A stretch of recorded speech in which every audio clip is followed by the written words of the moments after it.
and thank you for joining us for our Thursday, April 11th meeting of the Missoula Board of County Commissioners. I'd like to call this meeting to order. Please stand and join me in the Pledge of Allegiance.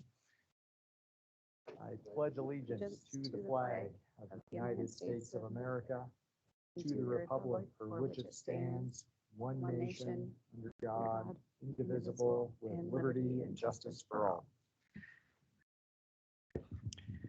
Missoula County acknowledges that this event today takes place in the Aboriginal territories of the Salish and Kalispel people. To begin with, just by way of housekeeping, Cheryl, please fill us in on closed captioning and anything else you'd like to. Right. Hello, everyone. If you're joining us,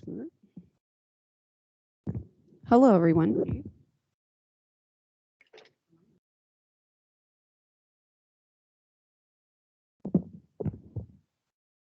Hello, everyone. If you are joining us for this meeting virtually today, instructions for turning on closed captioning are on your screen. If you're joining us in person, we'll have closed captioning on all the screens here in the Sophie Moise room. There will be an opportunity to speak during the meeting for public comment virtually and in person. We ask that all speakers today speak slowly and clearly. This helps with the accuracy of closed captioning. We also have assisted listening devices if you'll like one. If you're on Microsoft Teams, if you like to speak when discussion has been open for public comment, we ask that you use the raise hand feature. This is a small hand button. If you're calling in on the phone, you'll need to hit *5 to raise your hand. Once called upon, you'll need to hit *6 to unmute. If you have any questions, please find me during the meeting and let me know. Thank you. Thank you, Cheryl. We have 3 proclamations today. We will begin with the Earth Day proclamation. Josh, do you want to do this one? Absolutely. I'm happy to read this. Whereas the climate crisis is caused by human activity and is adversely impacting an overwhelming majority of human and natural systems locally and across the globe, and whereas the most vulnerable people and systems are disproportionately affected by the climate crisis, which poses extraordinary challenges such as public health emergencies, natural disasters, food and water shortages, and economic disruption. And whereas it is understood that the citizens of every community must step forward and take action to combat these global challenges. And whereas the City of Missoula and Missoula County have been engaged in environmental stewardship and climate action-related commitments, projects, work, and planning for many years, including joint commitments to climate resilience and achieving 100% clean electricity for the Missoula urban area by 2030. And whereas the City of Missoula and Missoula County have aligned our local efforts with the principles of the 2016 Paris Climate Agreement and joined public and private partners in Missoula and across the globe in advancing meaningful climate action in alignment with the goals of this agreement. Now, therefore, we, the Missoula Board of County Commissioners and the City of Missoula in the state of Montana, do hereby recognize the 22nd day of April 2024 as Earth Day, and call on our communities, including all residents, businesses, and institutions, to continue engaging in the meaningful climate action that is necessary to achieve our goals. Dated this 20th day of April 2024, City of Missoula, Andrea Davis, Mayor, Board of County Commissioners, Dave Strohmeyer, Josh Slotnick, and Juanita Barrow. Thank you, Josh. Anyone want to comment on that proclamation? Okay, moving on to our second proclamation. This is in recognition of Crime Victims' Rights Week. Whereas the term victim is more than just a label and has legal standing and protections, and whereas the Crime Victims' Rights Act passed here in Montana and at the federal level guarantees victims the right to meaningfully participate and use their voice in the criminal justice process, and whereas victim service providers, advocates, law enforcement officers, prosecutors, and other allied professionals help survivors find their justice by upholding these rights, and whereas including and elevating the voices of survivors ensures they are heard and seen while forging and sustaining community trust, and whereas engaging survivors creates responses and services that are meaningful, empowering, and centered on individual needs, and whereas survivors' experiences can serve as a catalyst for implementing innovative programs shifting existing programs in new directions and changing policies or practices that prevent survivors from accessing services or pursuing justice.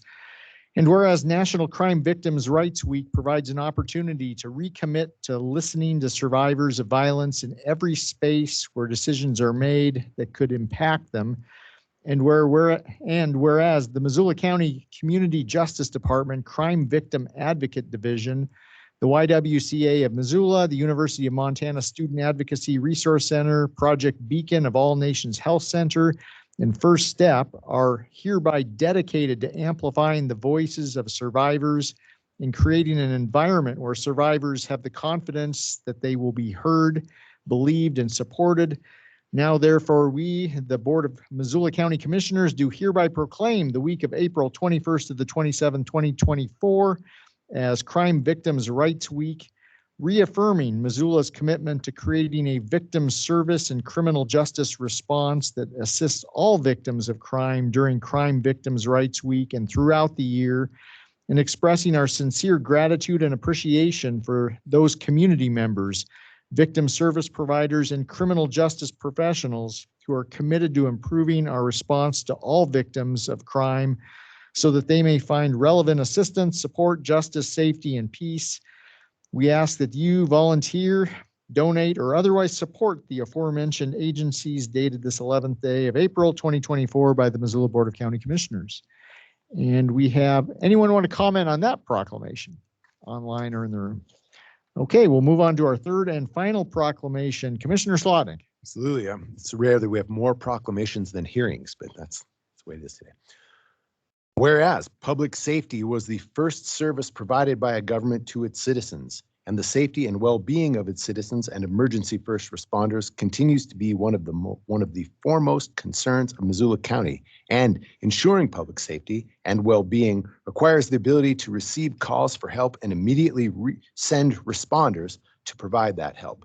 And 911 is the critical first link in the chain in delivering public safety services, and the public safety telecommunicators who work in 911 display a superior level of commitment, dedication, and professionalism in accomplishing their mission of receiving calls for help from citizens, dispatching emergency response agencies, and maintaining a communication link with the responders to ensure their safety.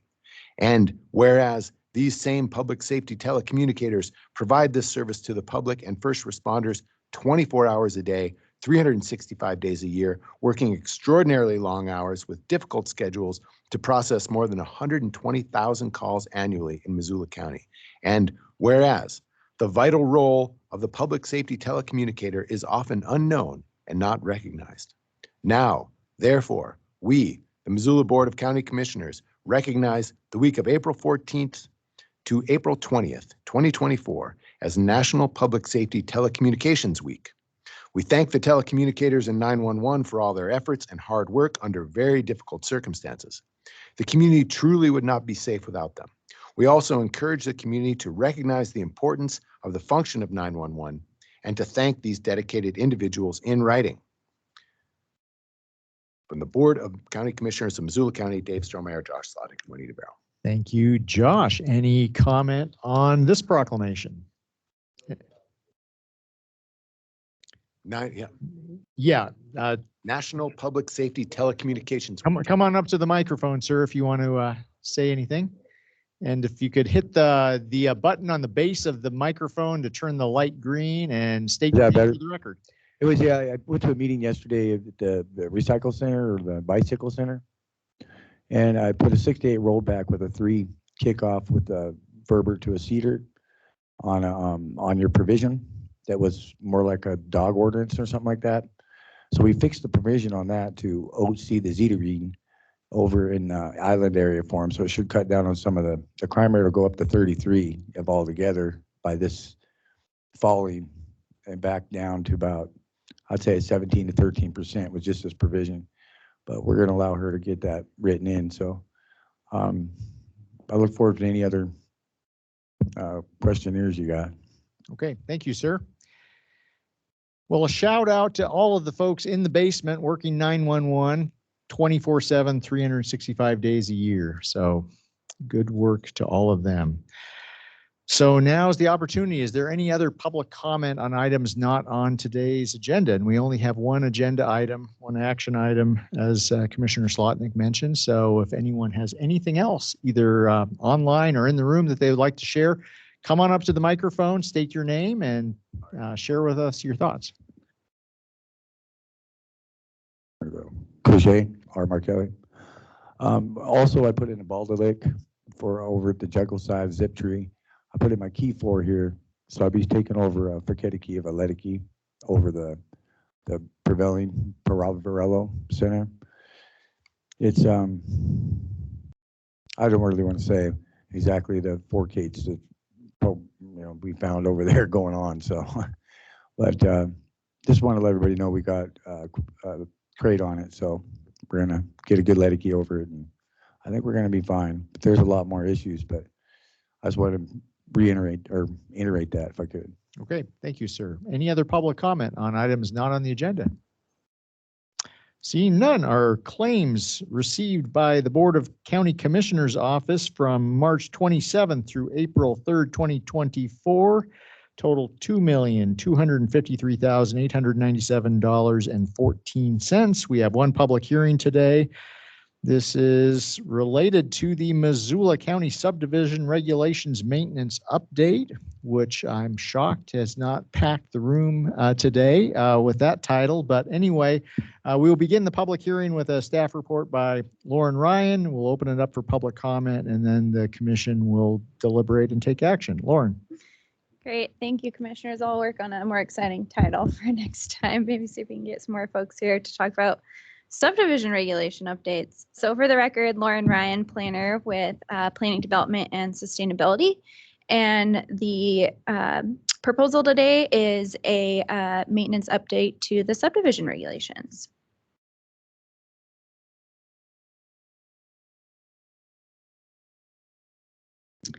So just to go over what we will cover today in the presentation, just give a overview of what the project updates entail, how we identified the scope of the project updates and where those updates came from, a quick overview of the changes, process and public engagement for these maintenance updates, and then a motion.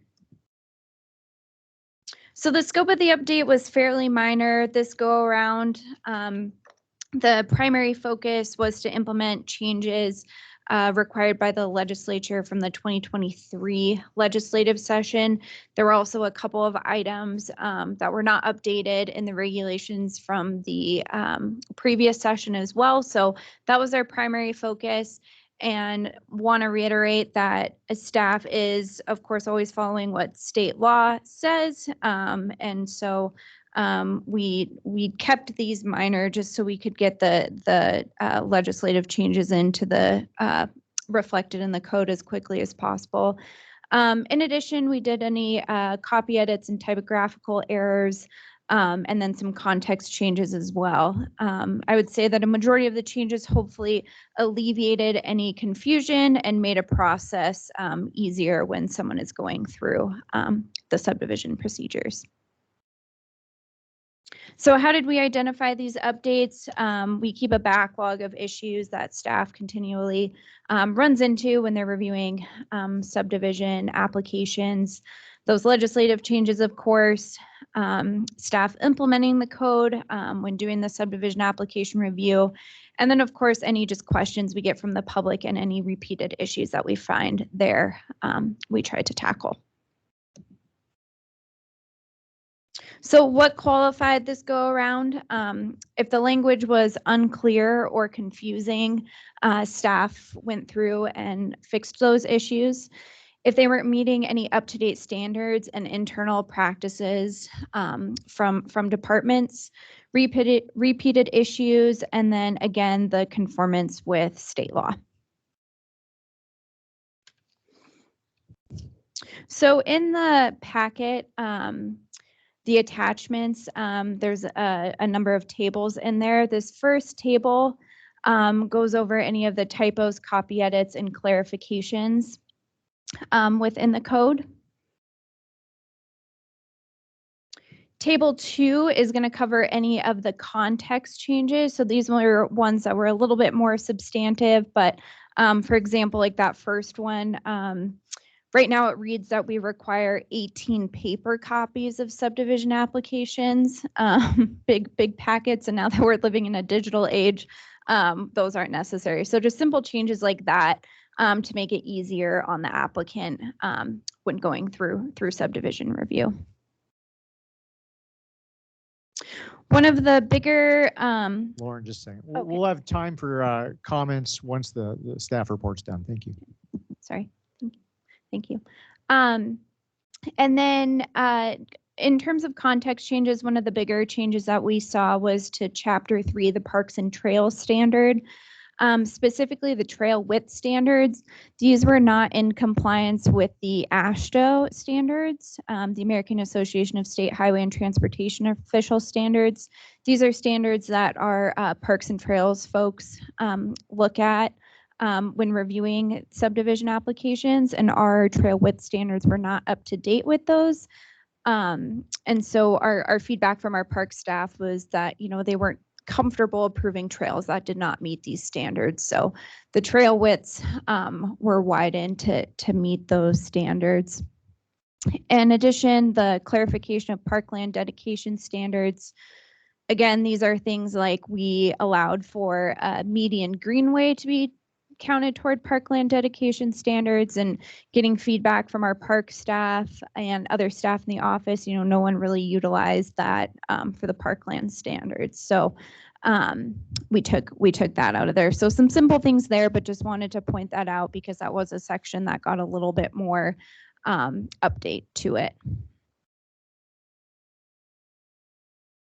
And then on to the legislative changes. So of course there were a number of bills that were passed the last legislative session, but these were the ones that we needed to implement in the county and reflect in our subdivision regulations. So SB 158, family transfers, 131, which covered subdivision exemptions, 170, administrative review of minor subdivision, and House Bill 211, which was covered the subdivision review process. So just to go into these a little bit more detail in how these changes impact the subdivision regulations. So 158, family transfers. So these allow, and this is specifically in Chapter 8 of the regulations. So with this bill, family transfers are now allowed within platted subdivisions.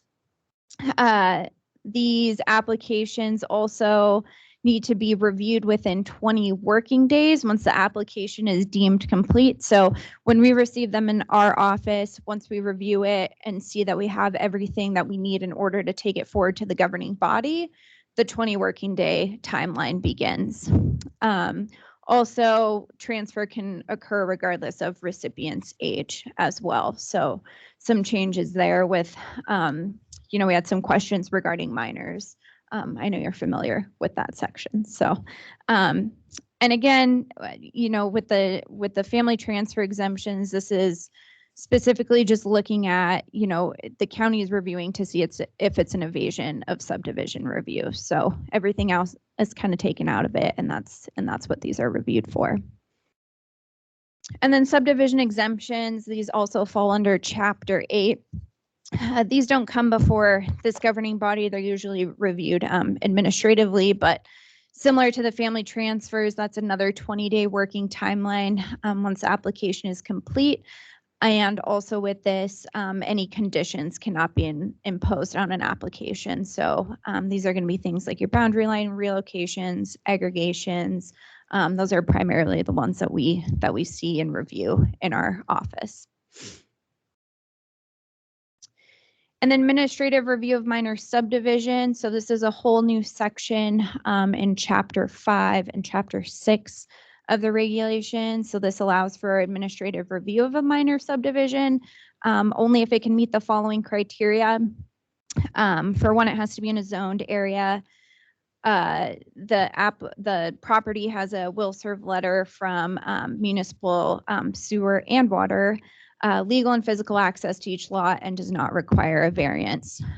This is one where element and sufficiency process stays the same. And then you have a 30-day review period for these. So we probably won't see a lot of these in the county just because those criteria would be fairly hard to meet. East Missoula potentially, and then the Y as well. I think we have a project in East Missoula now kind of in the works going through this process. So it'll basically simplify the process for small subdivisions, and it's also a good tool to kind of allow for growth where these services are available. And then House Bill 211, this one's pretty minor, but basically was a change for when when hearings are required, when new information is received. So how we handle new information when it's presented to us during the subdivision process, and when it needs to come in for a hearing. And then the other part of that bill was for phase subdivision specifically. So if the applicant comes in with the next phase prior to 5 years, they do not need to have another hearing. So makes it a little bit easier. Don't need to come back for quite as many hearings for those phase subdivisions. And then I just want to go over the attachments that are part of the resolution for today and what was in the packet. So there's that changes table document, which I went over, that has all of the tracked word changes in there. Those ones that had a little bit more substantive changes to them, like the chapter 3 and then the other chapters with those legislative changes, those went in as insert Word documents. A resolution and then a staff report was completed as part of the process. So we did not receive any public comment on these proposed changes. Staff did hold an informational session online and invited, specifically it was open to the public, but invited folks from the development community, realtors, those type of folks. Had some good conversation and questions there, but no real substantive changes. And that was made available online and was recorded. And it did go to the planning board. They voted unanimously for approval with 8 members present there. We also held an informational session with them as well to give them some background. And again, no comments or changes from the planning board. So with that, staff is recommending approval of the resolution and happy to answer any specific questions about the changes. Thank you. Okay. Did you have a question, Josh? Just a comment. Go More than a question. I really appreciate that you reached out to the development community because this is kind of who this would affect and means a lot that they didn't have anything substantive. Also really appreciate hearing that the planning board voted 8-0 and we're solid there. So I feel like we're on, repeating myself here, solid ground with this, following the law, doing the required housekeeping and setting ourselves up for kind of a up-to-date modern set of subdivision regs. Right. So I'm ready to make a motion. Well, let's have some public comment. Oh, sir. Yes, come on up, sir. If you could state your name again for the record. Appreciate it. Yeah, so as far as following the law, I mean, it's a Z-Cardy, I believe.